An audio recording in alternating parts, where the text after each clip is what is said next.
जय हिंद मेरे प्यारे दोस्तों, स्वागत है आपका अपने YouTube चैनल प्ले स्टडी पर। तो मेरे प्यारे दोस्तों, आज की सेशन में, आज की इस वीडियो में आप सभी को क्लास 10 इंग्लिश का मोस्ट इंपॉर्टेंट सेंट्रल आइडिया यानी कि फायर एंड आइस का सेंट्रल आइडिया बताऊंगा एकदम आसान तरीके से। मेरे भाई ये आपको पता होगा, हर साल बोर्ड परीक्षा में पूछा जाता है, ठीक ना।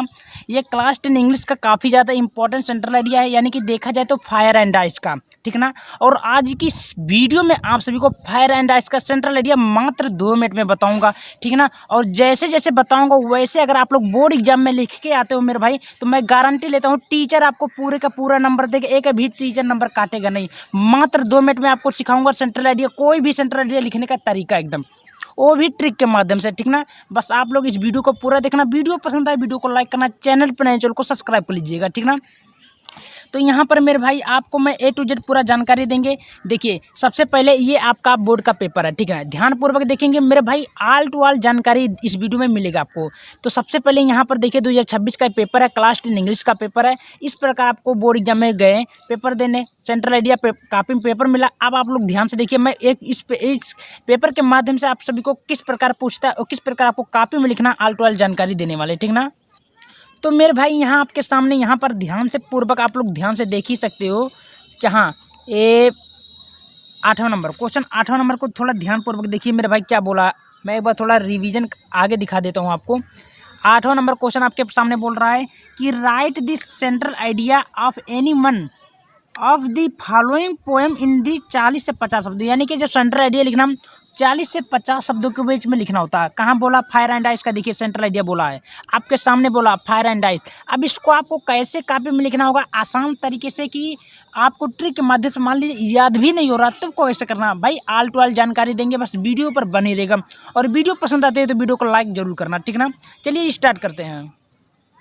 तो सबसे पहले इसको हम एक छोटा कर देते हैं, ठीक ना। और आप सभी को तरीका बताता हूँ कैसे आपको बोर्ड एग्जाम में कॉपी में लिखना होगा मेरे भाई। देखिए यहाँ आपके सामने रिवीजन करके मैं आपको दिखा देता हूँ तो स्लो करके, ठीक ना। देखिए ऐसे आपको कॉपी मिलेगा, थोड़ा ध्यानपूर्वक देखना, ठीक है। इस प्रकार आपको कॉपी मिलेगा।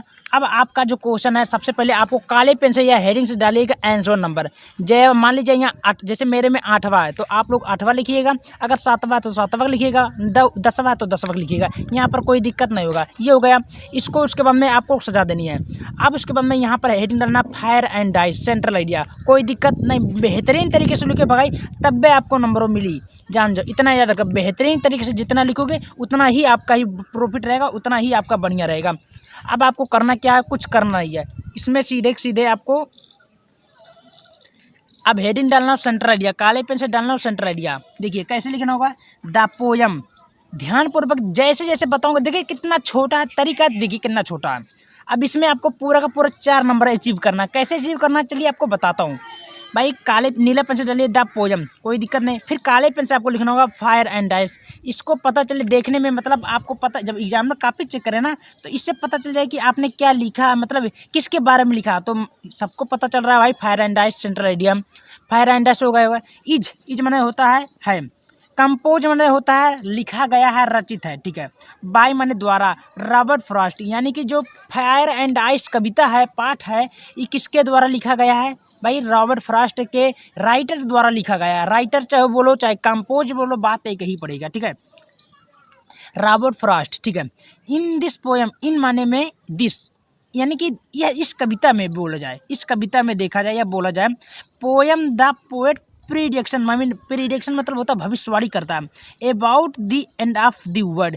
यानी कि जो कविता है, लेखक है, इस कविता में लेखक भविष्यवाणी करता है संसार के बारे में। क्या भविष्यवाणी करता है? चलिए देखते हैं कि संसार का अंत होगा। यानी कि लेखक कुछ प्रिडिक्शन करता है, भविष्यवाणी करता है कि संसार का कुछ ही दिनों में अंत होगा। कैसे होगा, इस वीडियो के माध्यम से समझते हैं। यहाँ पर देखिए,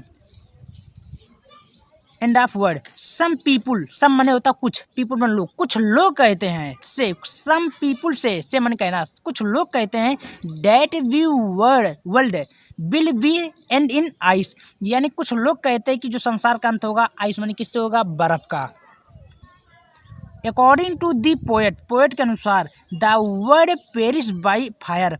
यानी कि कुछ लोग कहते हैं कि यानी कुछ लोग किससे मरेंगे? यानी कि संसार का अंत होगा, और कुछ लोग मरेंगे किससे, आग से मरेंगे।